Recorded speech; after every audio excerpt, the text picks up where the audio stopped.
დილამშვიდობისა, დღეს 10 ივნისია, დილის 8 საათი და 30 წუთი პირდაპირ ეთერშია გადაცემა ერთსულოვნების დილა. სოფიო კუჭავა და გიგი ნემსიწვერიძე ვიქნებით თქვენთან ერთად, ყველა მშვიდობიან და ბედნიერ დღეს გისურვებთ.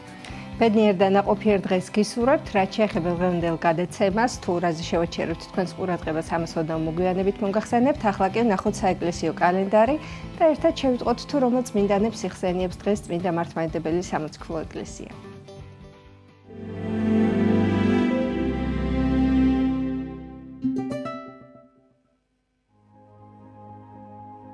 10 ივნისს წმინდა მართლმადიდებელი სამოციქულო ეკლესია მოიხსენიებს წმინდა ნიკიტა აღმსარებელს, ქალკედონელ ეპისკოპოსს, წმინდა მღვდელმოწამე ევტიქის, მელიტინელ ეპისკოპოსს, წმინდა მოწამე ელიკონიდას, წმინდა მღვდელმოწამე ელადი ეპისკოპოსს. დღევანდელი დღის მფარველი წმინდანების ლოცვით და მეოხებით უფალმა დაიცვას და დაიფაროს სრულიად საქართველო.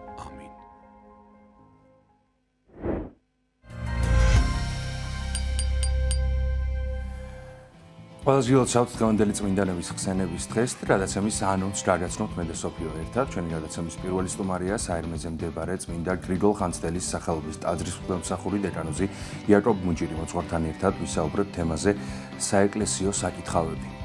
მუსიკოლოგიისა და ეთნოლოგიის პრობლემები. გალუგის უნივერსიტეტის სტუდენტთა და ახალგაზრდა მკვლევართა საერთაშორისო სამეცნიერო კონფერენციას მასპინძლობს. თემაზე სასაუბროდ შემოგვიერთდება გალუგის უნივერსიტეტის პრორექტორი, პროფესორი ქალბატონი თამარ ჩხეიძე და უფრო მეტ დეტალს რა თქმა უნდა მისგან შევტყობთ. მესტიაში საქართველოს საპატრიარქოს ჩოხოსანთა საზოგადოების ორგანიზებით ფესტივალი ეთნოფესტი გაიმართება. ღონისძიების დეტალებზე უფრო მეტს მოგვიყვება ჩვენი ჟურნალისტი ნინი გელაშვილი, რომელიც ორგანიზატორებთან ერთად ჩაგვერთვება გადაცემის მსვლელობისას. მყარი ნარჩენების მართვა და ახალგაზრდების ჩართვა გარემოს დაცვის საკითხებში. თემაზე სასაუბროდ გადაცემის დასკვნით ნაწილში შემოგვიერთდება ნარჩენების მართვის ბიზნეს ასოციაციის აღმასრულებელი დირექტორი ბატონი ვანო მთვრალაშვილი. ასეთი იქნება ჩვენი დღევანდელი გადაცემა. ახლა ვნახოთ ამინდის პროგნოზი და ამინდის პროგნოზის შემდეგ მოძღვართან ერთად დავბრუნდებით.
დავბრუნდით ეთერში მოძღვართან ერთად შემოგვიერთდა საერმეზე მდებარე წმინდა გრიგოლ ხანძთელის სახელობის ტაძრის მღვდელმსახური დეკანოზი იაკობ მუჯირი. დილამშვიდობისა მამა იაკობ. დილამშვიდობისა ღმერთმა დაგლოცოთ. დიდი მადლობა სტუდიაში მოგბრძანებისთვის. მთავარი სასაუბრო თემა დღეს გახლავთ საეკლესიო საკითხავები. განვმარტოთ ჩვენს მაყურებელს რას ნიშნავს როგორია საეკლესიო საკითხები და რა როლი აქვს და მნიშვნელობა ზოგადად ჩვენ ცხოვრებაში საეკლესიო საკითხებს. ორიოდე სიტყვით მინდა სულთმოფენობასთან დაკავშირებით თქვა, რომელიც ჩვენ 2 დღის წინ ვიდღესასწაულეთ კვირა დღეს. სულთმოფენობა ძალიან დიდი დღეა, ალბათ შეიძლება გადაცემაც იყო ამასთან დაკავშირებით თან სტუმარი ყავდათ, მაგრამ ორიოდე სიტყვით ვიტყვი მაინც. ჯერ კიდე ძველ აღთქმაში უფალი იოელ წინასწარმეტყველის ბაგით ჩვენ განუგეშებდა და თავად წინასწარმეტყველობის ასე ვთქვათ, ნიჭი, მადლი და ძალა უკავშირდებოდა იმას, რომ წინასწარ აუწყებდა ღმერთი კონკრეტულ ადამიანს, ამათომ წინასწარმეტყველს საღვთო მადლის გამოხსნის შესახებ, იმოსალოდნელი წყალობის შესახებ, რომელიც უნდა აღსრულებულიყო. ამიტომ წინასწარმეტყველები უმეტესწილად პიროვნული, ასე ვთქვათ, ავტორობით, პერსონის დაფიქსირებით, საკუთარი თავის წარმოჩენით არ იწყებენ საუბარს და ძალიან ბევრი წინასწარმეტყველი იწყებს ამგვარად ამას იტყვის უფალი, ანუ არა მე დაუშვათ ესაია ან იერემია, არამედ კონკრეტული წინასწარმეტყველი. იოველიც არ არის გამონაკლისი და ისიც უფლის სახელით გვაუწყებდა ჩვენ წყალობას და მადლს, რომელიც იყო მოსალოდნელი და იყო ესეთი სიტყვები მის წინასწარმეტყველებაში სულთმოფენობასთან დაკავშირებით, მიუფენ იმ დღეს სულისაგან ჩემისა და იწინასწარმეტყველებენ ძენი და ასულნი თქვენი და მოხუცებულნი თქვენი ხილვას იხილავენ. აი ეს არის ზოგ თარგმანში წერია, რომ სიზმრით განვეცხადები. ეს არის ის მანუგეშებელი სიტყვა, რომელიც თანაბრად მიემადლა ყველას, განურჩევლად სქესისა, მამაკაცსაც და დედაკაცსაც, რასაც მე მოგვიანებით პავლე მოციქული ამოწმებს ეპისტოლეში, რომ არა არის სურიაება, არცა წარმართება, არც მამაკაცობა, არც დედაკაცობა, არ არის საღვთო მადლის თვალსაზრისით, ანუ ღმერთის დამოკიდებულებაში განრჩევა მამაკაცისა და დედაკაცისა და თანაბრად მიემადლება ყველას აი ეს საღვთო მადლი სულიწმინდისა. ამიტომ ძალიან დიდი დღე არის სულთმოფენობა და კიდევ ერთხელ ულოცავ ყველას. რაც შეეხება საკითხავებს, საკითხავები, რომელიც ძალიან ბევრი ნიშნით არის მნიშვნელოვანი, უკავშირდება ღვთისმსახურებას, ანუ ლიტურგიას და აღმოცენებული არის ძველი და ახალი აღთქმის ტექსტებიდან, ანუ სამოციქულო, საწინასწარმეტყველო და რა თქმა უნდა ოთხთავი არის ძირითადი წყარო, რითაც იკვებებოდნენ ყოველთვის წმინდა საეკლესიო ტექსტების ავტორები. ანუ სახარებისეულ სწავლებაზე აღმოცენებული აი ეს საკითხავი, რომელიც ჩვენ ვახსენეთ, იქნება ეს ჯვრისწერის ტექსტი და საგალობელი, იქნება წესის აგების მსახურება თუ ნებისმიერი სხვა საკითხავი. კონკრეტულ მაგალითებს რომ შევეხოთ, თუ როგორ ერთმთლიანია ძველი და ახალი აღთქმა, ამაზე მეტყოლებს ერთ-ერთი საგალობელი, რომელიც ხელდასხმის დროს, ანუ ხიროტონის დროსაც იგალობება და ასევე იგალობება ჯვრისწერის დროს, როდესაც მღვდელი აკმევს ანალოგიის გარშემო და წყვილი მის გარშემო, ასე ვთქვათ, მღვდელთან ერთად სამ წრეს შემოუვლის. ეს არის ამ ქვეყნიური, ასევე მოწამეთა ტროპარი იგალობება ამ დროს, ეს არის ამ ქვეყნიური ცხოვრების და მოღვაწეობის სიმბოლო. და პირველი საგალობელი არის ესაია მხიარულიყავ, რომელიც ძალიან ღრმა და მნიშვნელოვანია. ჩვენ როდესაც ვაკვირდებით, არ ვახსენე შემთხვევით იოველი და სხვა დანარჩენი წინასწარმეტყველები, წინასწარმეტყველთა ცხოვრებას როდესაც ვაკვირდებით, ყველაზე კარგად რა თქმა უნდა მოკლედ და მთავარს გადმოგცემს პავლე მოციქული ერთ-ერთ ეპისტოლეში, როდესაც ამბობს მათი მოღვაწეობის შესახებ ზოგადად, იქცეოდეს ხალენებითა და თხისტყავებითა. ანუ მათი შესამოსელი იყო ძალიან პრაქტიკული და ასე ვთქვათ იაფფასიანი შეიძლება ითქვას, აუცილებელი ყოფიერებიდან და ასე ვთქვათ პრაქტიკული საჭიროებიდან გამომდინარე, მხოლოდ და მხოლოდ ამით იფარგლებოდნენ ისინი. ხალენს როდესაც ვგებულობთ, რა თქმა უნდა, ელია წინასწარმეტყველი გვახსენდება ჩვენ, რომელმაც უმემკვიდრევა მის სულიერ შვილს, ასევე წინასწარმეტყველ ელისეს ხალენი და როდესაც საუბარია რომ იქცეოდეს ხალენებითა, ელია წინასწარმეტყველი არის ნაგულისხმებით და თხისტყავებით, ანუ ზოგადად ტყავის შესამოსლით, რომელიც იყო უხეში, მაგრამ გამძლე. და ასევე ძალიან ხელმისაწვდომი ყველასთვის. ქვაბთა შეცვლილნი, ანუ მღვიმეებში და ესეთ მწիր სამყოფელში დამკვიდრებული ადამიანები იყვნენ წინასწარმეტყველნი და ბოლოს პავლე მოციქული ამბობს თუ როგორ აღესრულა თითოეული წინასწარმეტყველი ყველა ძალადობრივად, ყველა მოწამეობრივად და ტანჯვით ქვითა განიტვინნეს, ანუ მრავალი მათგანი ჩაიქოლა და აქ მხოლოდ წინასწარმეტყველებს არ იხსენებს პავლე მოციქული, საუბარი არის ჩაქოლილ სტეფანე პირველ დიაკონზე, რომელიც დაახლოებით 20-დან 25 წლამდე იყო, რომელიც საქმე მოციქულთაშია ნახსენები, რომ სავსე იყო სულითა წმიდითა და მასთან ერთად კიდე დანარჩენი 6 დიაკონი გამოირჩიეს, სულ 7 იქნა გამორჩეული და ძალიან მალევე იერუსალიმში იქნა ჩაქოლილი. ქვითა განიტვინნეს, განიცადნეს, განიხერხნეს, სიკვდილითა מחვილისაითა მოსწყდეს, ანუ მრავალი მათგანი מחვილით აღესრულა თავის კვეთით. და ბოლოს ამბობს, რომელთა ღირსი არა იყო სოფელი ეს. ეს ერთ-ერთი ქვითა განიტვინეს შემდეგ, ვინც არის ნახსენები, ძალიან საინტერესოა, განიხერხნეს, ესეთი სიტყვებია ნახსენები. აქ იგულისხმება ესაია წინასწარმეტყველი. იოანე ოქროპირი ყოველთვის ამბობს, რომ ესაია არის ხმამაღალი ქადაგი, ანუ არა მარტო მაუწყებელი უფლის განკაცებისა, სხვათა შორის მათესახარების პირველივე თავის მე-18 მუხლის შემდეგ, როდესაც არის შობის უწყება, ხოლო იესო ქრისტეს შობა ესრეთ იყო, მახარებელი ესე გვაუწყებს. იქამდე არის გენეალოგია მოხსენებული წიგნის შობისა იესო ქრისტესი, ძისა დავითისა, ძისა აბრაამისა. მერე არის, ასე ვთქვათ, გენეალოგია ნახსენები და შემდეგ მოვლენა შობისა და შობის მერე ამბობს მათე მახარებელი პირველი თავის ბოლო მუხლებში და აღესრულად თქმული წინასწარმეტყველისა ესაიასი, რომელიც გვეუბნებოდა, ანუ რომელი იტყოდა ქალწული მიუდგება, ანუ ქალწული დაფეხმძიმდება და შობს ძეს, მისი სახელი იქნება ემანუელი, რომელიც თარგმანებით ნიშნავს ღმერთის ჩვენთან მყოფობას, ანუ ჩვენთან არის ღმერთი და აი ეს აღსრულდა მათე მახარებელი გვახსენებს. ამ სიტყვების ავტორი, ანუ წინასწარ მაუწყებელი, ამ პროტოევანგელური უწყების, ანუ სახარებამდე სასიხარულო უწყების არის ესაია წინასწარმეტყველი. ესაია წინასწარმეტყველი ამავდროულად იყო ჩვეულებრივად დევნილი, შევიწროებული, მოწამეობრივად აღსრულებული და გახერხვით მოკვდინებული, ანუ ძალიან მძიმე მოწამეობრივი ფორმით აღესრულა იგი. საუკუნეების შემდეგ ეკლესია მიმართავს ესაია წინასწარმეტყველს და ეუბნება, რომ ესაია გიხაროდესო, ადამიანი, რომელიც უსამართლობით, დევნით იქნა შევიწროებული და ბოლოს ამ ფორმით გარდაცვლილი, ეკლესია მას ეუბნება, რომ სიხარულის საფუძველი გაქვს შენ ესაია. და ჩდება კითხვა, რა უნდა უხაროდეს ესაიას, რომელმაც მთელი ცხოვრება შეწირა ძველი აღთქმის ჯულის მსახურებას, უფლისნების აღსრულებას, წინასწარ უწყებას, ხმამაღალი ქადაგი იყო, როგორც იოანე ოქროპირი ამბობს და მერე მოიკლა.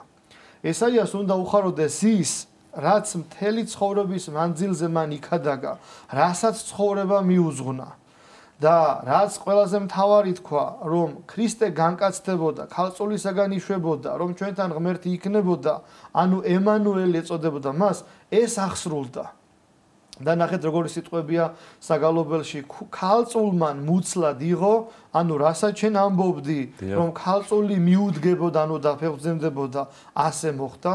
შუა ძე დაუსაბამო, ანუ ამ ძეობასთან მიმართებაში, როდესაც ძე ესმის ადამიანს, თუნდაც თანამედროვე მსმენელს ყოველთვის აი ამ ხორციელი და კაცობრივი აზროვნებისკენ მიიდრიკება, ძეობა ყოველთვის ვიღაცის შვილობას გულისხმობს, როდესაც მამა ღმერთია ნახსენები ფიქრობს, რომ ისეთივე მამა უნდა ვიგულისხმოთ, როგორც მშობელი მაგალითად და სინამდვილეში კი არის ასე, თუ კი მამა უწინარესია, მამა ღმერთი და ძესთან მიმართებაში, ძეღმერთთან მიმართებაში შვილობა უნდა ვიგულისხმოთ ხორციელი გაგებით, ან რაიმე სახით მასზე დაკნინებული, ან ასე ვთქვათ, უწინარესობა, რომ ესე იგი ჯერ მამა იყო და მერე არის ძე, ან იყო დრო თუ კი შვილია, რომ ძე არ იყო ყოფიერება შემოსული, გამოდის რომ თუ არსებობდა დრო, როდესაც ღმერთი არ იყო ყოფიერება შემოსული, ესე იგი ღმერთი არ ყოფილა. ამითაც უნდა მივხვდეთ ჩვენ და მსმენელი უნდა მივხვდეს, რომ ღმერთზე არა შესაფერისად ფიქრობს. თუ არსებობდა დრო, როდესაც ღმერთი არ არსებობდა, ესე იგი ღმერთი არ ყოფილა. ესე იგი საუბარია იმაზე, რომ ღმერთი დაუსაბამოა, მამასთან ერთად დაუსაბამოა და როდესაც საუბარია შობაზე, აქ იგულისხმება ღმერთის შობა ადამიანად და არა ღმერთის ღმერთად დაბადება. ამიტომაც ამბობს პავლე მოციქული, რომ ღმერთი გამოჩნდა ხორცითა და ყრმათაცა ეზიარა ხორცითა. ესე იგი, აი ეს ძეობა და მამასთან მიმართებაში საღვთისმეტყველო საკითხები მართალია რთული გასაგებია, მაგრამ უნდა გვეთქვა ასევე აუცილებლად შვა ძე დაუსაბამო, ამიტომაცაა დაუსაბამო და არა დასაბამისმიერი და რაღაცა პერიოდში შემოსული ყოფიერებაში და შემდეგ ემანუილ ღმერთი და კაცი აღმოსავალ სახელი მისი, რომელმან შვა იგი მას უნატრიდეთ. აქ არის ძალიან ღრმა ღვთისმეტყველება. ამ საგალობელში არის სოტერიოლოგია, ანუ გამოხსნელობითი ღვაწლის შესახებ უწყება, არის მარიოლოგია, ანუ ყოვლადწმინდა ღვთისმშობლის შესახებ სწავლება, არის ასევე ჰაგეოგრაფია, იმიტომ რომ ესაიას მოღვაწეობის გვირგვინია განცხადებული, რაც შენ გვაუწყეს ახსრულდაო და ამიტომაც გიხაროდესო. ესე იგი, ეს და მსგავსი ტექსტები ამთლიანებს ძველ და ახალ აღთქმას და გვაჩვენებს ჩვენ იმას, ანუ პედაგოგიური მოსაზრებითაც თუ დავაკვირდებით ამ მოვლენას, გვაჩვენებს იმას, რომ ადამიანის ამ ქვეყნიური ცხოვრებით რაოდენ ტრაგიკული არ უნდა იყოს მისი ცხოვრება, არ უნდა შემოვიფარგლოთ. უნდა დავაკვირდეთ მარადისობის პერსპექტივაში ყოველივე ამას, რისთვის იცხოვრა ადამიანმა, რას მიუძღვნა მისი ცხოვრება და ის იდეა თუნდაც პროფესიული თვალსაზრისით რომ განვიხილოთ, რომელსაც ემსახურებოდა, დაუშვათ სკოლა დააფუძნა, საზოგადო მოღვაწე იყო, ან წერა-კითხვის გამავრცელებელი საზოგადოება ამ შედეგზე გავიდა თუ არა წლების შემდეგ, მისი ღვაწლი დაფასდა თუ არა, თუ დარჩა მისი მოღვაწეობა, მისი სწავლება და მისი სიტყვა როგორც ხმა მღაღადებლისა უდაბნოსაში. პროფესიული და სულიერი თვალსაზრისითაც, რა თქმა უნდა, სულიერი თვალსაზრისით ყველაზე მნიშვნელოვანია იმ იდეის დაგვირგვინება მისი გარდაცვალების შემდეგ როგორ მოხდა. ამიტომ ამაზე უპირველეს ყოვლისა ეკლესია ამახვილებს ყურადღებას და მართალია ესაია უსამართლოდ იდევნა და მოიკლა და მოწამეობრივად განხერხვით გარდაიცვალა, ასე ვთქვა და მოესწრაფა სიცოცხლე, მაგრამ მას აქვს სიხარულის მიზეზი და საფუძველი, იმიტომ რომ ქალწულმა მუცლად იყო და შვა ძე დაუსაბამო. ეს რაც შეეხება ამ საგალობელს. ასევე მნიშვნელოვანი არის ძალიან ბევრი საკითხავი, შეიძლება ერთ წინადადება შევეხოთ, მაგალითად ჩვენ არის ესეთი წესი ეკლესიის ტრადიციაში უძლურთა ზიარება, როდესაც მღვდელი თავადვე მიდის და პირველ შეწირულის ხვენით ხდება ასე ვთქვათ სიწმინდის განახლება, ოღონდ არა პირველ შეწირულის თვალსაზრისით, არამედ იმ ფორმით, რომელიც უძლურის წესს უკავშირდება მისი ზიარების წესს და მის მაგივრად კითხულობს მათ შორის მრწამს, ზიარების წინა ლოცვას მოკლედ, შენდობის ლოცვას უკითხავს და ერთ-ერთი ძალიან საინტერესო პატარა მუხლი არის, რომელიც ყოვლადწმინდა ღვთისმშობელს უკავშირდება, რა თქმა უნდა, უფალს მიმართავს, ითხოვს შენდობას, განწმენდას, კურნებას, სულიერს და ხორციელს და როდესაც ყოვლადწმინდა ღვთისმშობელს მიმართავთ, მღვდელი კითხულობს ესეთ სიტყვებს, მართალია მღვდელი ამბობს ამას, მაგრამ ამ სიტყვების ავტორი უნდა იყოს მაზიარებელი ადამიანიც, იმიტომ რომ მის მაგივრად კითხულობს მღვდელი უძლურების გამო. ყოვლადწმინდა ღვთისმშობელს მიმართავთ ასე, ვიცნობთ ძესა შენსა, შენგან განხორციელებულსა.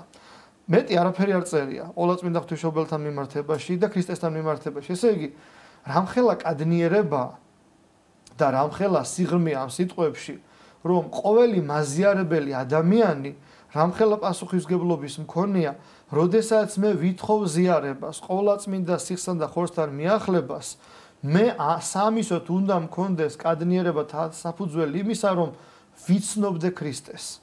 უპირველეს ყოვლისა უნდა ვიყო ნათელღებული, ანუ უნდა მქონდეს დადებული და გააზრებული პირობა, რომ შეუდგები ქრისტესა და აი ამ შედგომის შემდეგ, რომ განვეშორები ეშმაკისაგან, მისი ყოველი საქმისაგან, ყოველი სიბილწისაგან და ყოველი მისი დემონური მოქმედებისაგან და ყოველთა ანგელოსთან მისთაგან სწორედ ეს სიტყვები არის ნაგულისხმები.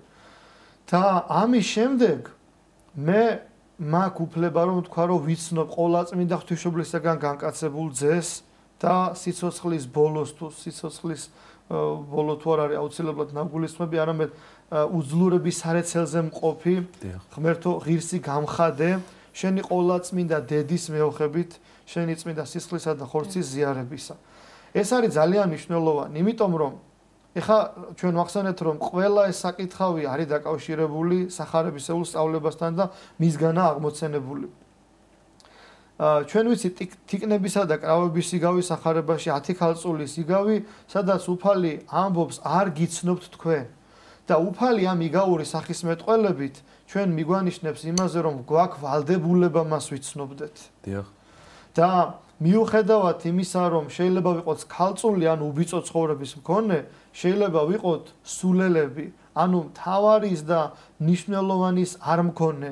და მთავარი და მნიშვნელოვანი რა არის? მზაობა იმისათვის, რომ შევხვდე ქრისტეს, ანუ სიძეს, როგორც იგავშია ნახსენები და შევიდე ქორწილში, ანუ სასუფეველში, სადაც არის წარუვალი და მარადიული სიხარული და ფუფუნება სასუფეველისა, როგორც ასევე საკითხავები ამბობს.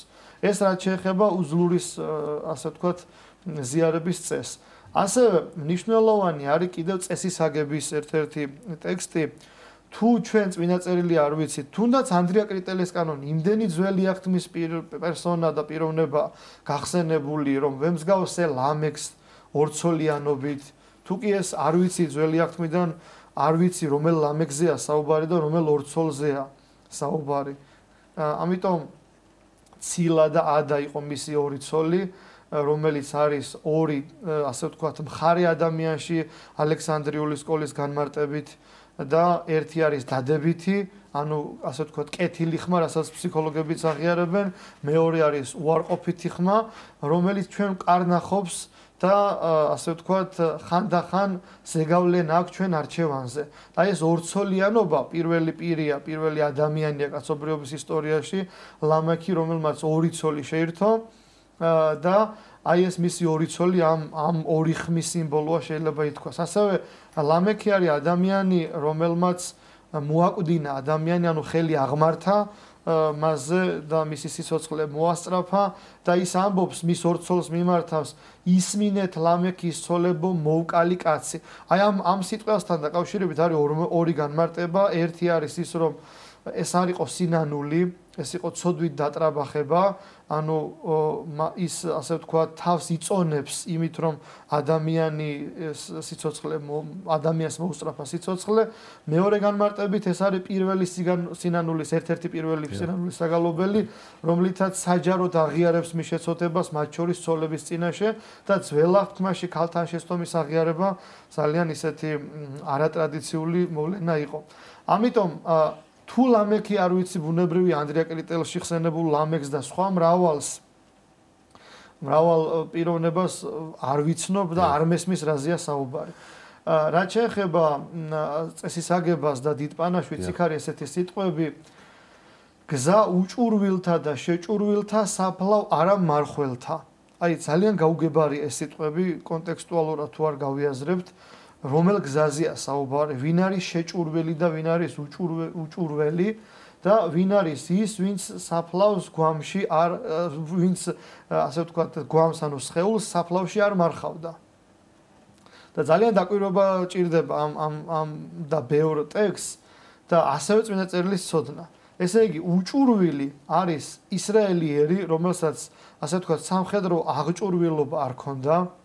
და თავის გზაზე მიდიოდა, რომელსაც თავისუფლების გზა ქვია, ასე ვთქვათ, და გამოდიოდა ეგვიპტის მონობისაგან, მოსეს წინამძღოლობით. გზა შეჭურვილთა, ვინ არის შეჭურვილი? შეჭურვილი არის ეგვიპტელები, ბუნებრივია, რომელიც იმდროინდელი სამხედრო აღჭურვილობით იყვნენ მოწინავეები და ამ აღჭურვილობასთან დაკავშირებითაც არის პოეტურად ნახსენები დავით მეფსალმუნის ერთ-ერთ ფსალმუნში. ისინი ეტლებითა და ჰუნებით, ანუ უკიდურესი სამხედრო თანამედროვე აღჭურვილობით, ხოლო ჩვენ სასუებით ღვთისაით. ისრაელი ერი ამბობს, რომ მე არ ვარ აღჭურვილი თანამედროვე სამხედრო აღჭურვილობით, საღვთო ნებითა და იმედით გამოვდივარ, ხოლო ის არის ეტლებითა და ჰუნებით, ჰუნე ძველ ქართულად ცხენია, ცხენებითა და ეტლებით მოგვედევნება და დადევნებულია ჩვენი ერისადმი, მაგრამ ჩვენ გვაქვს სასუება ღვთისა. ეს არის გზა უჭურვილთა და შეჭურვილთა და შემდეგ საფლავ არა მარხველთა გვამთა. ბუნებრივია, ჩვენ ვიცით, რომ ეგვიპტელები იმ წესით და იმ ტრადიციით, რასაც საფლავში გვამის დადება და დამარხვა ქვია, არ მარხავდნენ ადამიანებს და აქაც ეგვიპტელები იგულისხმება. აი ამ პატარა ისტორიული პასაჟით შეიძლება ითქვა ძალიან ბევრი რამ ნათქვამი, მაგრამ პირველ რიგში საჭიროა ფილოლოგიური ცოდნა, რომ მე ეს ვიცოდე, სიტყვათა წყობა, კონტექსტუალური გააზრება შევძლო და მე ისტორიული პარალელი გავავლო. ამიტომ ეკლესიის საკითხავები არის ძალიან მნიშვნელოვანი. თუნდაც ზიარების წინა ლოცვა, რომელშიც ახსენებია ერთ-ერთი ადამიანი, სახარებისეული, ასე ვთქვათ, პიროვნება, სახარებაში ხსენებული პიროვნება, ქალბატონი და რას იხსენებს წმინდა მამა. ერთი იგი, რომელი ფესვსა სამოსლისა შენისასა შეეხო, სენთა კურნება მიიღო. ანუ ერთ-ერთმა, რომელმაც კადნიერებით შეძლო, რომ შენი სამოსლის ბოლოს ფესვს შეხებოდა, ხორციელი კურნება მიიღო და მის მაგალითზე, მის მსგავსად მე უბადრუკი ყოვლით ურთ მთელსა ხორცსა შენსა ვიკადრებ შეწყნარებად. ანუ როდესაც წმინდა მამები ეზიარებიან, მათ აქვთ წმინდა წერილი სახარებისეული და ძველაღთმისეული ცოდნა და ამ მაგალითებზე აქვთ კადნიერება, ასე ვთქვათ, და უფალს ეუბნებიან ის თუ შეიწყალე, მეც მის მაგალითზე მოვალ შენთან. ერთი იგი, რომელი მდევარ იყო, შეინან არა დაუტევე. ანუ ის, რომელიც იყო სავლე, რომელიც დევნიდა ეკლესიას, რომელიც საქვემოსიკულთას თანახმად გამოითრევდა მამადედათა, ანუ სპეცოპერაციას აღასრულებდა შეიძლება თქვას ქრისტიანებზე დევნის თვალსაზრისით, მოექცა ტარსელი სავლე, გახდა პავლე და გახდა თავთა მოციქული. ასევე სახარებაში ჩვენ ვიცით, რომ უფალთან დაკავშირებით ნახსენებია 1000 წელი წინაშე თვალთა შენთა ვითარცა გუშინდელი დღე. ისევე როგორც ღმერთი და არის დაუსაბამო, ასევე ღმერთთან მიმართებაში უნდა ვიცოდეთ, რომ დროითი კატეგორია ღმერთთან არ მოქმედებს. დავუშვათ მე რომ სადღაც მაგვიანდება და დროში შემოზღუდული ვარ, ეხლა დილა მე შუადღე იქნება და დაღამდება, ღმერთთან მიმართებაში ეს დრო არ მოქმედებს. დროზე აღმატებულია ღმერთი. ამიტომ მართალია სავლე იყო ტარსელი და მდევნელი ეკლესიისა, მაგრამ გახდა პავლე და სულთმოფენობის იკონოგრაფიაში პავლე მოციქული, თავთა მოციქული პეტრეს გვერდით გამოისახება. თუ ისტორიულად დავაკვირდებით, პავლე მოციქული სულთმოფენობის დროს არის მდევნელი ჩვეულებრივი. ეკლესიის წევრი არა, მასზე სულიწმინდის მადლი ჯერ გარდამოსული არა, არც ანანია ხუცისგან არ აქვს მიღებული ნათლისღება, ანუ არ არის მონათლული, მაგრამ ეკლესია სულთმოფენობის დროს გამოსახავს თავთა მოციქულთა რანგში პეტრეს გვერდით. ესეც ნიშნავს იმას ეკლესიის პედაგოგიკით, იკონოგრაფიით და ტრადიციით, რომ შეიძლება ადამიანმა შეცოდოს, მაგრამ ყველაზე მნიშვნელოვანი არის ის, როგორ გვირგვინდება მისი ცხოვრება და წარიხოცება მისი შეცოდება. ეკლესია ამით გვანუგეშებს, რომ შეიძლება მე არ ცხოვრობდეს სწორად, მაგრამ როგორც დაგვირგვინდება ჩემი ცხოვრება, ამის მიხედვით წარმოჩინდები მე ღვთის წინაშე და კაცთა წინაშე. დიახ, აი თითქმის უკვე უპასუხეთ ჩემს მომდევნო კითხვას მამაია, აი საუბრის დასასრულს მინდა გკითხოთ მაინც ტაძარში მისვლის, წმინდა წერილის ცოდნის მოძღვრის დახმარების გარეშე რამდენად შეუძლია და შეგვიძლია ადამიანებს უბრალოდ საეკლესიო საკითხავების არსს სწორად ჩავწვდეთ თავად. რა თქმა უნდა, გაუჭირდება ადამიანს ისევე როგორც ნებისმიერი ენის ან დისციპლინის შესწავლა შეუძლებელია პედაგოგიკის გარეშე, ასევე მოძღვრის გარეშე, განმარტების გარეშე, წმინდა მამათა სწავლების გარეშე ეს შეუძლებელია და კიდევ ერთი მინდოდა მე თქვა და დამავიწყდა წმინდა კირილე იერუსალიმელს აქვს სწავლება სულიწმინდის შესახებ. ეს სულთმოფენობასთან დაკავშირებულია და ის ამბობს სულიწმინდის მოქმედების თვალსაჩინო მაგალითის შესახებ, რომელსაც ყველა ადამიანი გაიგებს მარტივად და ესეთი მაგალითი მოყავს. წარმოვიდგინოთ ყოვლითურთ მრთელი ჭაბუკი, ანუ ყოვლითურთ ჯანმრთელი და სრულყოფილი ანატომიურად, რომელიც კეთილკრძალულად თავშეკავებით და სიწმინდით ცხოვრობს, მიუხედავად მისი ჯანმრთელობისა და თავისუფალი ნებისა. და წმინდა კირილე ალექსანდრიე, უბრალოდ იერუსალიმელი ამბობს, რომ ვინ შთააგონა მრთელს და ჯანმრთელ ჭაბუკს, რომ ეცხოვრა სიწმინდით და თავშეკავებით თუ არა სულიწმინდა. ანუ ეს არის განივთება სულიწმინდის მოქმედებისა ადამიანში და ერთ-ერთი ყველაზე თვალსაჩინო და საუკეთესო მაგალითი. ასევე მნიშვნელოვანი არის ის ვიცოდეთ თუ როგორ ხდება დღიური მსახურების, ასე ვთქვათ, ამ საეკლესიო საკითხავების დაწესება, ასე ვთქვათ, და შერჩევა. დღის მიხედვით ძალიან კარგი კითხვაა.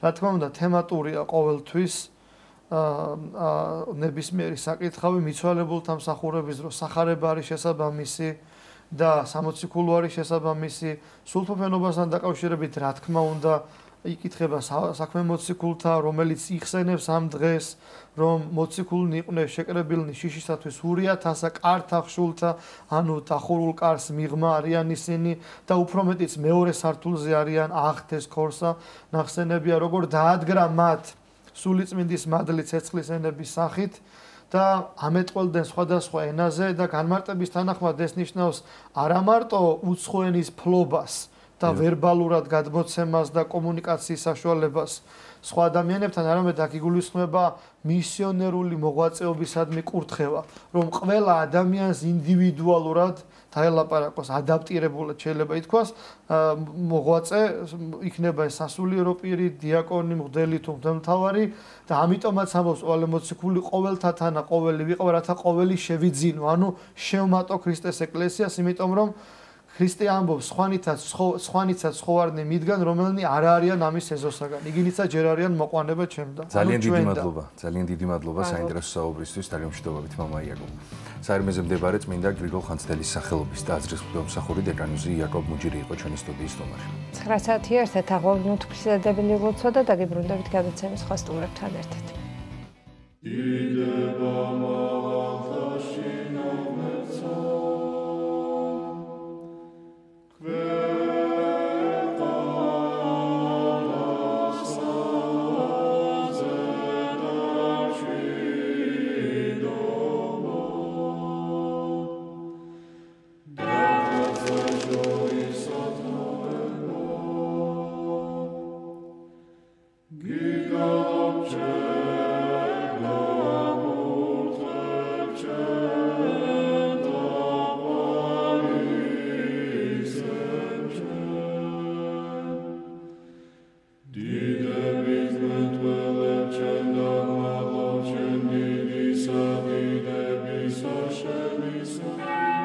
ჩვენო, რომელი ხარ ცათაშინა, წმინდა იყავ სახელი შენი, მოვედინ სუფევა შენი, იყავ ნება შენი, ვით არცა ცათაშინა, ეგრეცა ქვეყანასა ზედა, პური ჩვენი არსობისა, მომეც ჩვენ დღეს და მომიტევენ ჩვენ თანანადებნი ჩვენი, ვით არცა ჩვენ მიუტევებთ თანამდებთა მათ ჩვენთან. და ნუ შემიყანებ ჩვენ განსაცდელსა, არამედ მიხსნენ ჩვენ ბოროტისაგან. რამე თუ შენი არს სუფევა, ძალი და დიდება, მამისა, დაძისა და წმინდისა სულისა, აწდა მარადის და უკუნითი უკუნისამდე. ამინ. მიწყალემე ღმერთო, დიდითა წყალობითა შენითა და მრავლითა მოწყალებითა შეინთა ახოცე უჯულოებაი ჩემი. უფროს განბანემე უჯულოებისა ჩემისაგან და ცოდვათა ჩემთაგან გამწმინდე მე. რამე თუ უჯულოებაი ჩემი მე უწყი და ცოდვაი ჩემი წინაშე ჩემსა არს მარადის. შენ მხოლოსა შეგწოდე და ბოროტი შენ წინაშე ვყავ, რათა განმართლე სიტყვათაგან შენთა და ზლოს ჯასა შენსა.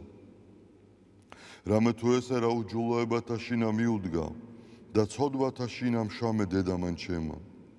რამე თუ ესერა ჭეშმარიტება შეიყვარე, უჩინონი და დაფარულნი სიბნისა შენისანი გამომიცხადენ მე. მას ხორომე უსუბითა და განწმინდე მე. განბანომე და უფროს თოვლისა განსპეტაკნე, მას მინომე გალობაი და სიხარული და იხარებნე ძვალნი დამდაბლებულნი. გარემიაქციე პირი შენი ცოდვათა ჩემთაგან და ყოველი უჯულოებაი ჩემნი ახოცე. გული წმინდა დაბადე ჩემთანა ღმერთო და სული წრფელი განმიახლე გვამსა ჩემსა. ნუ განმაგდებ მე პირისა შენისაგან და სულსა წმინდასა შენსა ნუ მიმიღებ ჩემგან. მომეცმე სიხარული მაცხოვარებისა შენისა და სულით ამთავრობისათა დამამტკიცე მე. ვასწავლე უჯულოთა გზანი შენი და უღმრთონი შენ და მოიქცენ. მიხსენ მე სიცხთაგან ღმერთო, ღმერთო ცხოვრებისა ჩემისაო. იხარებდეს ენა ჩემი სიმართლესა შენსა, უფალო, ბაგენი ჩემნი აღახვენ და პირი ჩემი უთხრობდეს ქებულებასა შენსა. რამე თუ უკეთუმცა გენება, მსხვერპლის შემცა მეწირა, არამედ საკვერთხი არ აგთნდეს. მსხვერპლი ღმრთის არს, სული შემოსრული, გული შემოსრული და დამდაბლებული ღმერთმა არა შეურაცხყოს. კეთილი უყვა უფალო ნებითა შენითა სიონსა და აღეშენენ ზღუდენი იერუსალიმისანი. მაშინ გთნდეს მსხვერპლის სიმართლისა შესაწირავი და ყოვლად დასაწველი. მაშინ შესწირნენ საკურთხეველსა შენსა ზედა ზვარაკნი. დიდება მამასა და ძესა და წმინდასა სულსა აწდა მარადის და უკუნითი უკუნისამდე ამინ. ალილუია, ალილუია, ალილუია, დიდება შენ და ღმერთო. ალილუია, ალილუია, ალილუია, დიდება შენ და ღმერთო. ალილუია, ალილუია, ალილუია, დიდება შენ და ღმერთო ჩვენო, დიდება შენ და. ღვთისმშობელო ქალწულო გიხაროდენ, მიმადლებულო მარიამ უფალი შენთანა. კურთხეულ ხარ შენ დედათა შორის და კურთხეულ არს ნაყოფი მუცლისა შენისა. რამე თუ მაცხოვარე გვიშევ სულთა ჩვენთა. უფალო დიდება შენ და გადაარჩინე და გამთლიანე საქართველო. უფალო დიდება შენ და გადაარჩინე და გამთლიანე საქართველო. უფალო დიდება შენ და გადაარჩინე და გამთლიანე საქართველო.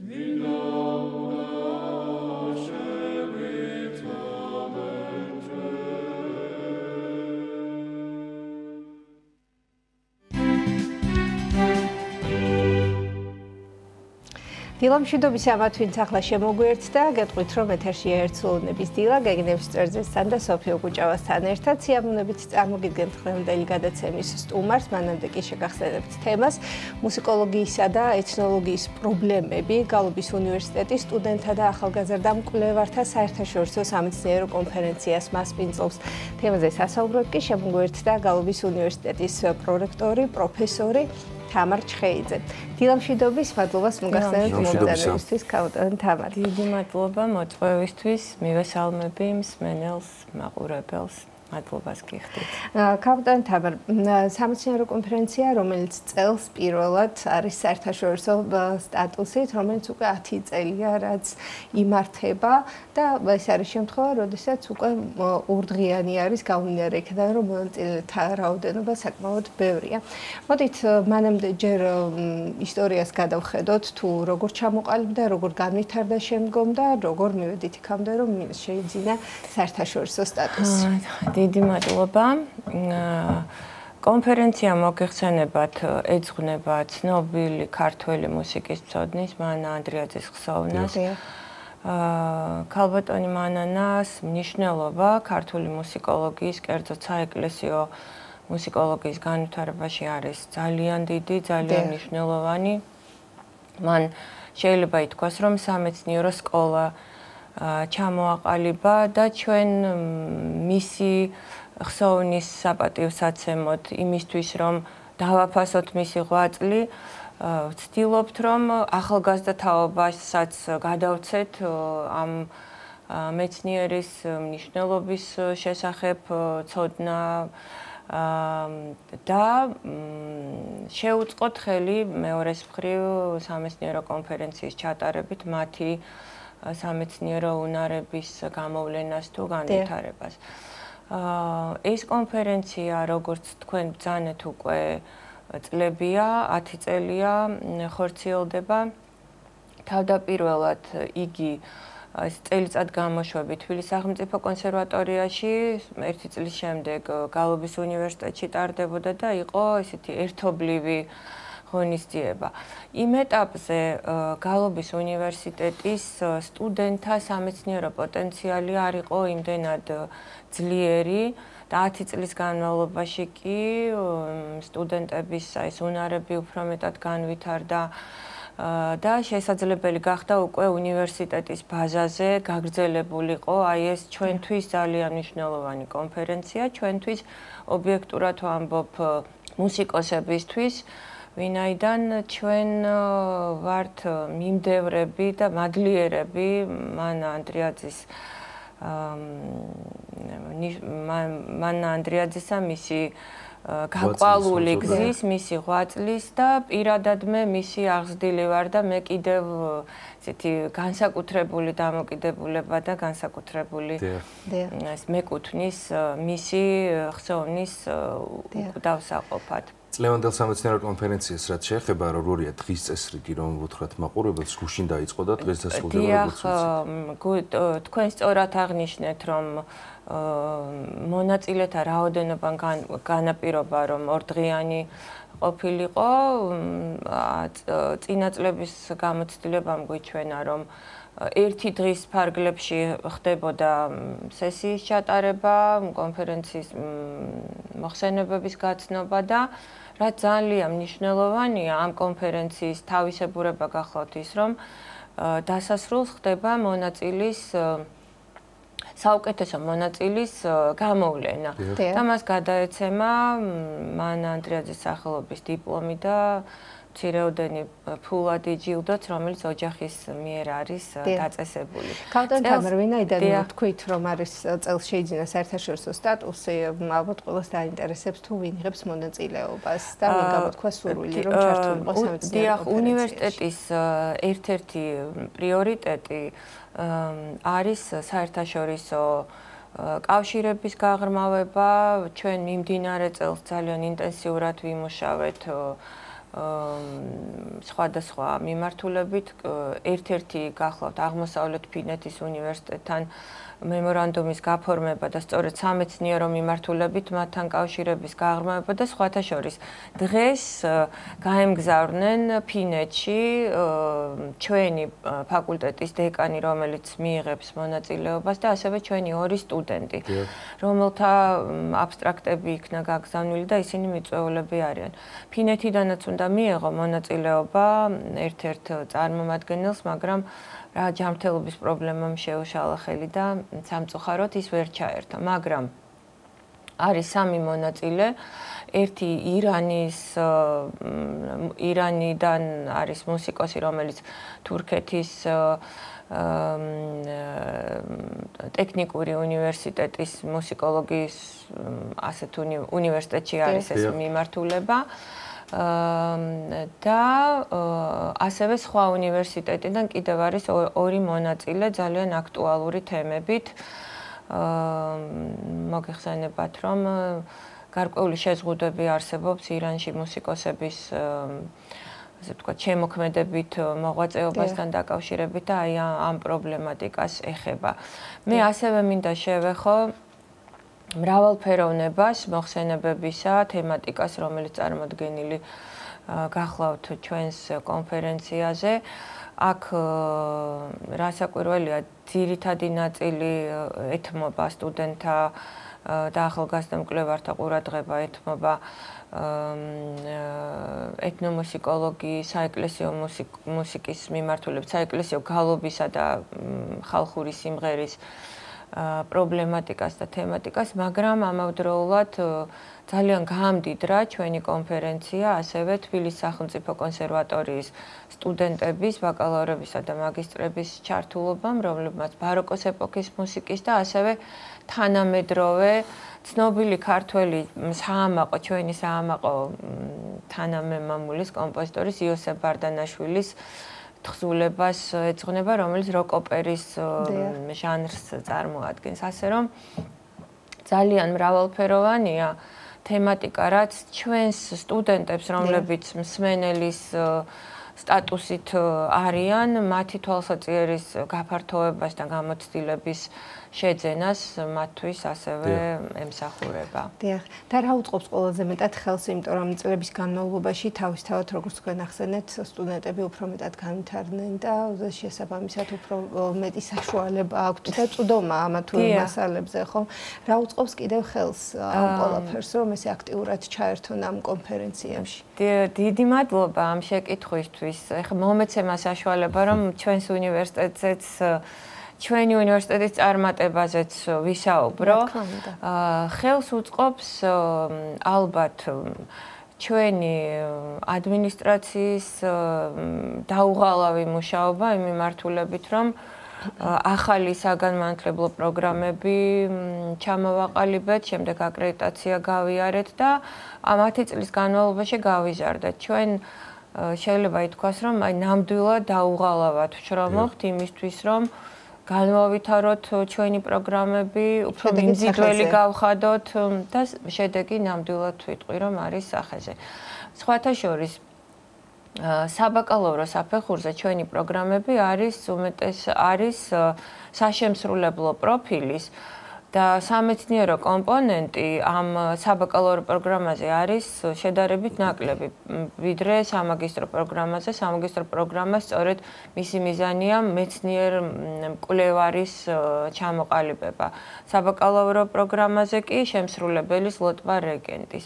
ამისთან მიუხედავად, სწორედ პირველკურსელები, ეხლანდელი პირველკურსელები არიან გამორჩეულები აი ამ აქტივობებით, ინიციატივებით და ეს არის შედეგი ჩვენი ერთობლივი მუშაობის, არა მარტო ადმინისტრაციის, არამედ აკადემიური პერსონალისაც, რომელიც რა თქმა უნდა ძალიან დიდ როლს ასრულებს სტუდენტებთან მუშაობაში, მათთვის გარკვეულ რა თქმა უნდა ამ გაღვივებაში ინტერესის ამა თუ იმ საკითხის კვლევითი მიმართულებით შესწავლისათვის და სწორედ აი პირველკურსელმა გახსნა ჩვენი კონფერენცია და საოცარი მოხსენება ჰქონდა რაჭის რეგიონის ლოტბარებთან დაკავშირებით მისი მშობლიური კუთხე არის და ეს ძალიან ხშირია, როცა რეგიონიდან წამოსული სტუდენტი თავისავე კუთხის ტრადიციებს იკვლევს. ეს ვფიქრობ ძალიან მნიშვნელოვანია. ერთი საკითხი მინდა კიდევ თუ არის დრო, გარდა იმისა, რომ ჩვენ საერთაშორისო, ასე ვთქვათ, მასშტაბი მივეცით ჩვენს კონფერენციას, კიდევ ერთი სიახლე შევიტანეთ მასში. მივეცით საშუალება არა მარტო სტუდენტებს, არამედ ახალგაზრდა მკვლევრებსაც მიეღოთ მონაწილეობა.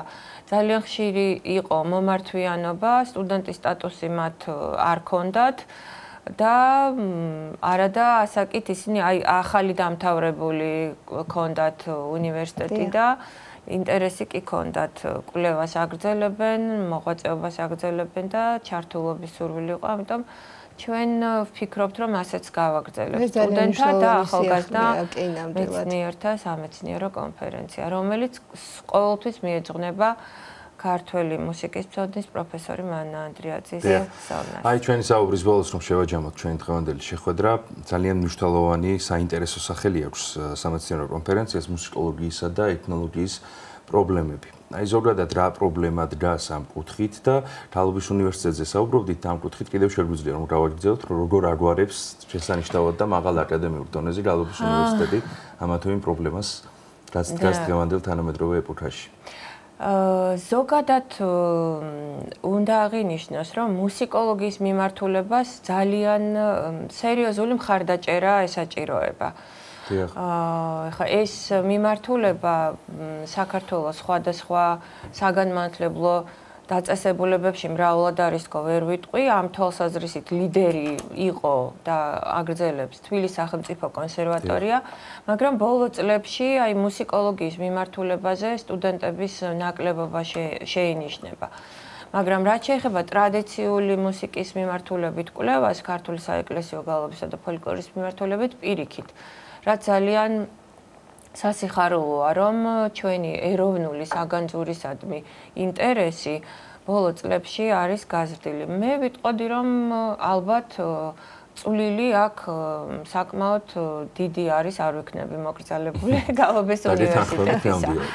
რაც შეეხება ზოგადად მუსიკოლოგიის მიმართულებას, მას ნამდვილად ჭირდება ხელშეწყობა, პოპულარიზაცია დარგს და ამ მიმართულებითაც ჩვენი წვლილი შეგვაქვს. წარმატებები ქალბატონ თამარ, თქვენ გალობის უნივერსიტეტს და რა თქმა უნდა ყველა მონაწილეს კონფერენციის. შეგახსენებთ სტუდიის სტუმარი გახდათ გალობის უნივერსიტეტის პრორექტორი პროფესორი ქალბატონი თამარ ჩხეიძე. მესტიაში საქართველოს საპატრიარქოს ჩოხოსანთა საზოგადოების ორგანიზებით ფესტივალი ეთნოფესტი გაიმართება. ღონისძიების დეტალებზე უფრო მეც მოგყვება ჩვენი ჟურნალისტი ნინი გელაშვილი, რომელიც ორგანიზატორებთან ერთად ჩაგვრთვება. დილამშვიდობისა ნინი. დილამშვიდობის. დილამშვიდობისა, მე დღეს მოგიყვებით ძალიან საინტერესო და მრავალფეროვანი ფესტივალის შესახებ, რომელიც ქართულ ტრადიციებს და წეს-ჩვეულებებს უკავშირდება და სადაც შეიძლება იმაზე უფრო უკეთ წარმოჩენა ქართული მდიდარი კულტურის, ვიდრე ჩვენს გამორჩეულ კუთხეში სვანეთში.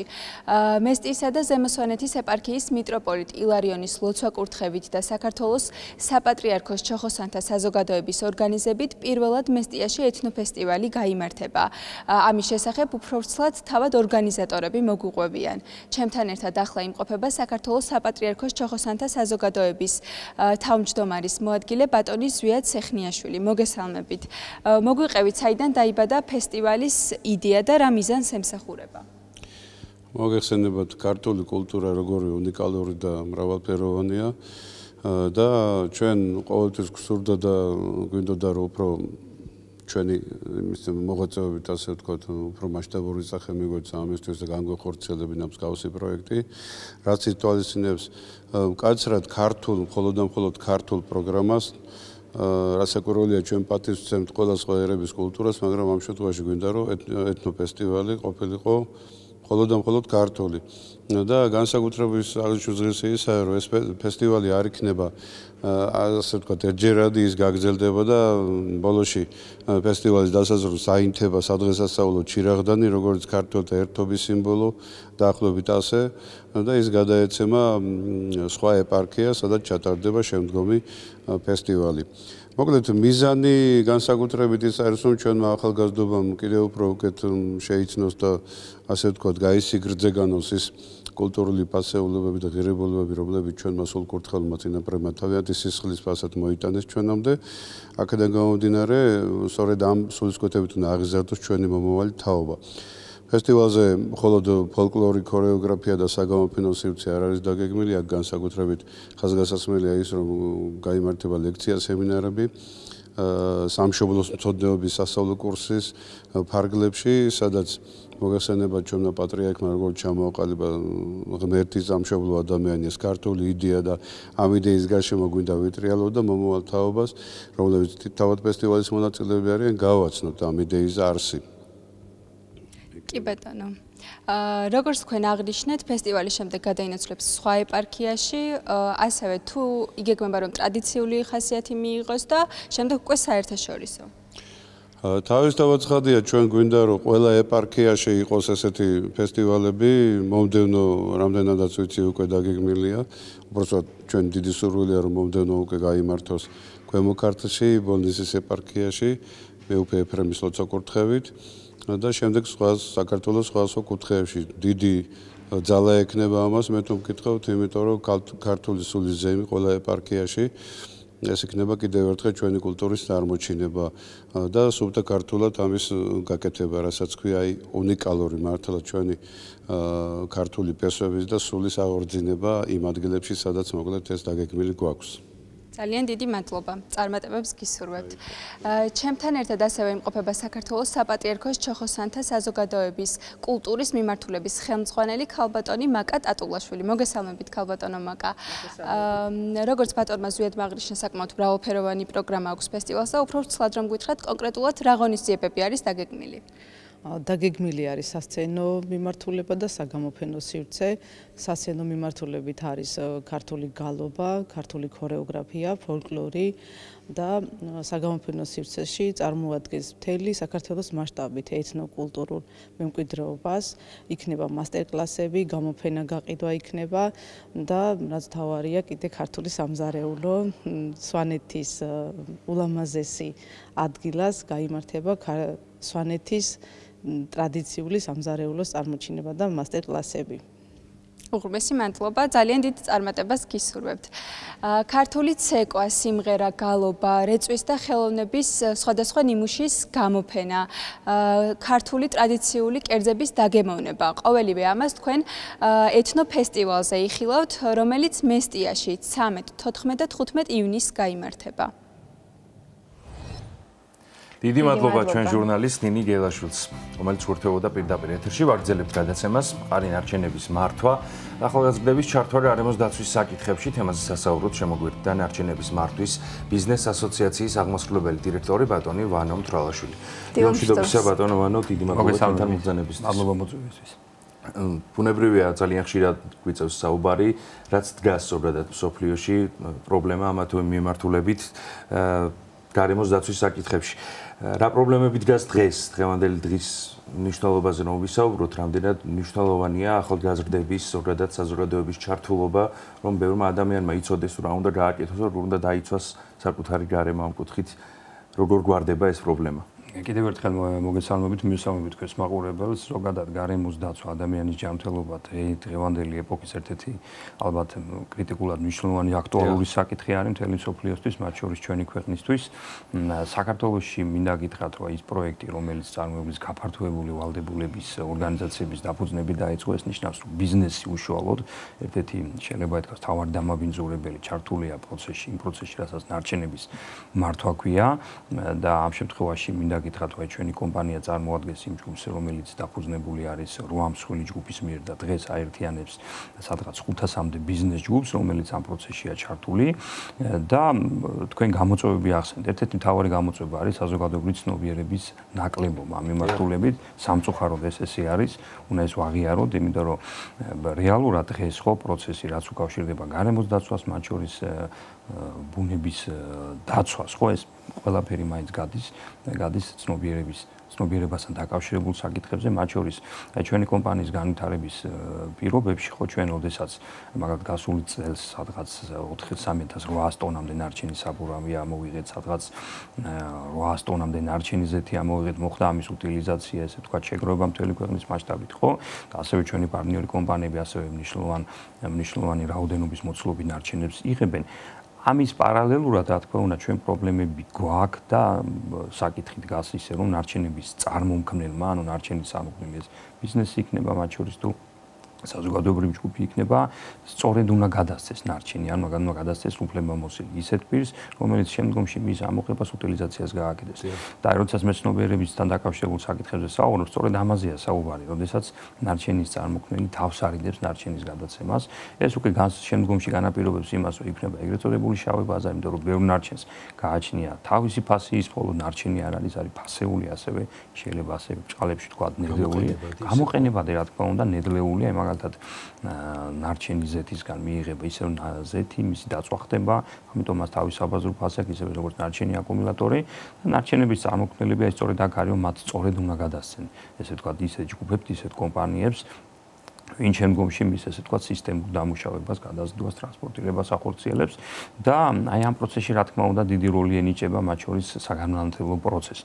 აი თქვენ მინდა გითხრათ, იგივე ხშირად გაგიშუქებიათ ჩვენი საქმიანობის ის ნაწილი, რაც უკავშირდება საშუალო სკოლებთან, სხვადასხვა საგანმანათლებლო სასწავლებელთან დაწესებულებთან ურთიერთობას ჩვენს და მინდა გრძელდება ეს ყველაფერი ვთქვათ, რომ იგივე ცნობიერების სამაღლების კუთხით ასეთ კამპანია გაგრძელდეს როგორც სკოლებში, ასევე უნივერსიტეტებში და ჩაერთონ ახალგაზრდები ამ პროცესში. მინდა გითხრათ, ეს არის კრიტიკულად მნიშვნელოვანი, იმიტომ რომ საბოლოოდ ხო ჩვენ ყველა ერთად ვაშენებთ ქვეყანას, რომლის მომავალი, რა თქმა უნდა, ეს არის ცივილიზებულ მსოფლიოში, მათ შორის ევროკავშირი იქნება თუ მნიშვნელობა რა აქვს, ანუ ქვეყანა რომელიც ყალიბდება როგორც ესე თქვა ტურისტულ ხაბად ხო რეგიონში ხო რა თქმა უნდა მისთვის მნიშვნელოვანია რომ ეს პროცესები ნარჩენების მართვა მათ შორის იყოს მაღალ დონეზე და მაღალი სტანდარტის შესრულებული და ამის მიღმა რა თქმა უნდა გარემოს დაცვა და ადამიანის ჯანმრთელობა ხო ეს ყველაზე პრიორიტეტული რა თქმა უნდა ამ პროცესში მნიშვნელოვანია როდესაც მომავალი თაობა ახალგაზრდების ჩართულობა მათი განათლებულობა, მათი აქტივისტებად ფორმირება, ჩამოყალიბება, ხო?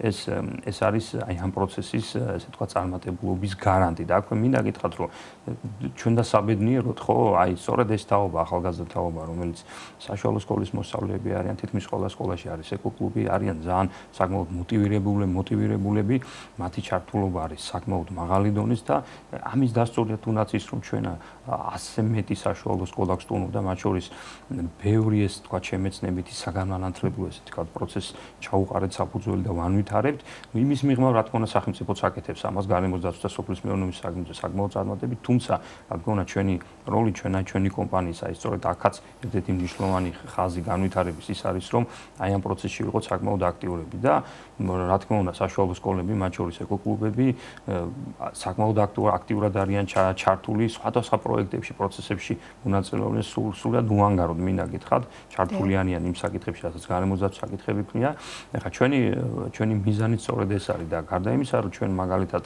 ხო აი თბილისი და რაღაცა თბილისის გარშემოა ყველაფერი კონცენტრირებული ჩვენ უყრით საფუძველს იმას რომ ეს პროცესები გადავიდეს რეგიონებში მათ შორის ჩვენი ინიციატივით ეს აჭარის რეგიონი უახლოეს პერიოდში შეგვინდა რომ შიდა ქართლის მიმართულებით საკმაოდ მნიშვნელოვანი პროექტები ესეთი პროექტების ესე თქვა დაწყება დავიწყოთ განვახორციელოთ და რა თქმა უნდა რამდენ დაინტერესებლები არიან რეგიონში მინდა გითხრათ რომ გაცილებით უფრო მეტად დაინტერესებული არიან თქვენ წარმოედგინეთ ვიდრე თბილისში, იმიტომ რომ ჩვენ გვაყავს პარტნიორი, ესე ვთქვათ, სასწავლო დაწესებულებები აჭარის რეგიონში შეიძლება ვსტუმრობთ ჩვენ იქ და მინდა გითხრათ, რომ არა მხოლოდ ინტერესია, არამედ მათ მიერ შესრულებული სამუშაოები, გაკეთებული საკითხები და მათ შორის ჩართულობა ის რომ თუნდაც თავისი ესე ვთქვათ, აი ის ადგილი, ის სოფელი იქნება, რაიონი იქნება, რაღაცნაირად მოაწესრიგონ. აი მაგალითად ეხა ჩვენი ბოლო ვიზიტი აჭარაში იყო, ესეთი სოფელი არის თხილნარი, საკმაოდ მინდა გითხრათ ძალიან ლამაზი ბუნებით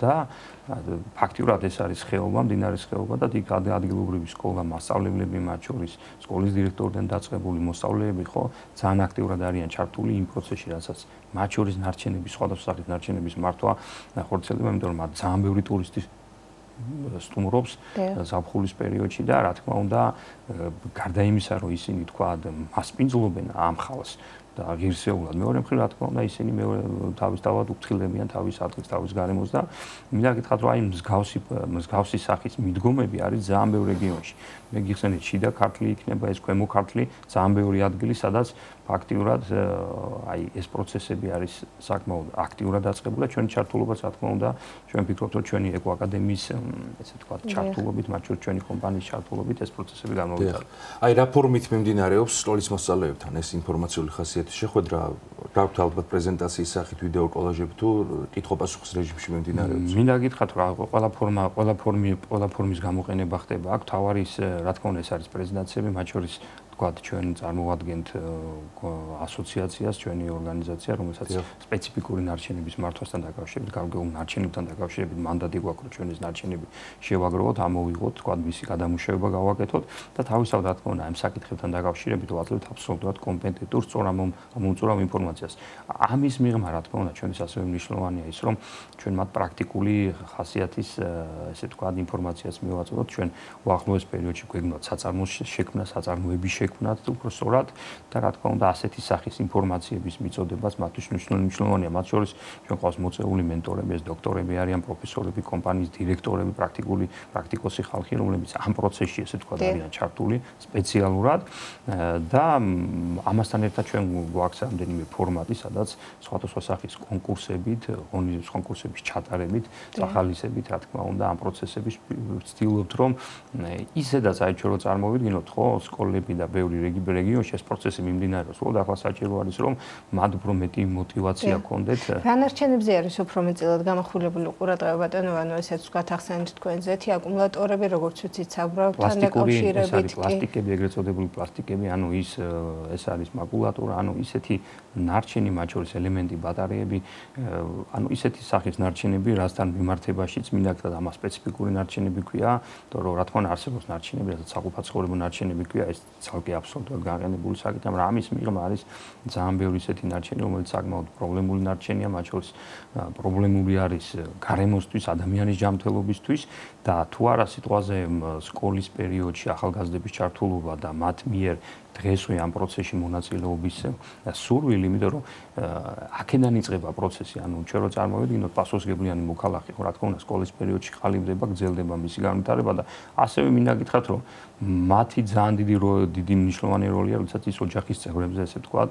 უფროსი ასაკის ხალხზე საკმაოდ დადებით გავლენას ახდენენ და ესეც პრაქტიკაა, სხვა შორის გამოცდილება, რომელიც ევროკავშირში საკმაოდ კარგად როდესაც მითხართ სკოლის მოსწავლეებთან გარკვეულ პრეზენტაციას წარადგენთ, ესაუბრებით ამ ინფორმაციას, მეორე არის ვთქვათ, მათგან უკავშირი როგორი არის და ალბათ თავისთავად ვინაიდან სკოლებში არის ჩამოყალიბებული ეს ეკოკლუბები, მათ უკვე რაღაც გარკვეული პროექტები შეიძლება ჰქონდეთ უკვე შემუშავებული იმის ფარგლებში თუ რაცოდნაც გააჩნიათ და რა მასალებზე წვდომაც, ასე ვთქვათ, ხო და თქვენი დახმარებით რა თქმა უნდა.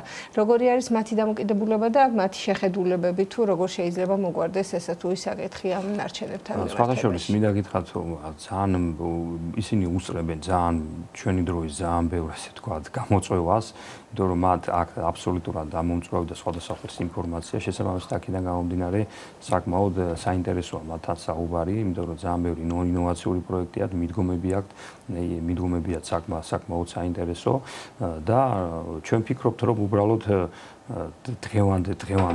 დღევანდელი სიტუაციისთვის ხო ერთადერთი რაც უბრალოდ საჭირო არის კიდე დამატებითი იმპულსი შეტანა არის ის რომ ისინი მომავალში გახდნენ მათ შორის ესე ვთქვათ სპეციალისტები, მაღალი კვალიფიკაციის სპეციალისტები ამ სფეროს გარემოს დაცვის მათ შორის ეკოლოგიური სოფლის მეურნეობის მიმართულებით, იმიტომ რომ რეალურად ძალიან ბევრი სპეციალისტი, მაღალკვალიფიციური სპეციალისტი აკლია ჩვენს ქვეყანას. სამწუხაროდ აკლია და ამიტომ ჩვენ ვცდილობთ რომ დავაინტერესოთ ეს ხალხი რომ მომავალში გახდნენ, ხა ყველა ვერ გახდება ხო იურისტი, ექიმი თქვა და ეკონომისტი და მათ შორის გარემოს დაცველები ჩვენს ქვეყანას ნამდვილად ჭირდება და აი ამ მხრივაც ჩვენ ვცდილობთ რომ თქვა ეს ახალგაზრდები ჩაებნენ ამ ფერღულში, იმიტომ რომ ყველა სკოლაში არის სხვადასხვა მიმართულების აქტივი, ზოგს სპორტი უყვარს, ზოგს განათლება, მაგრამ ჩვენ და საბედნიეროდ არიან სწორედ აი ეს ხალხი იჭუხები, რომელიც მწვანე თემებით გარემოს დაცვის საკითხებით ინტერესდებიან და რა თქმა უნდა სასურველია რომ ისინი მომავალში გახდნენ არა მხოლოდ აქტივისტი და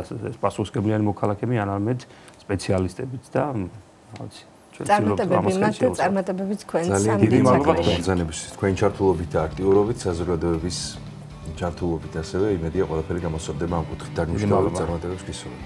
ნარჩენების მართვის ბიზნეს ასოციაციის აღმასრულებელი დირექტორი ვანო თვალაშვილი იყო ჩვენი სტუდიის სტუმარი. დღევანდელი გადაცემა დასრულდა. გეგენებს წვერზე სოფიო კუჭავა თქვენთვის სიამოვნებით მუშაობდით და დიდი მადლობა რომ დრო დაგვითმეთ. მშვიდობიან და ბედნიერ დღეს გისურვებთ. დროებით.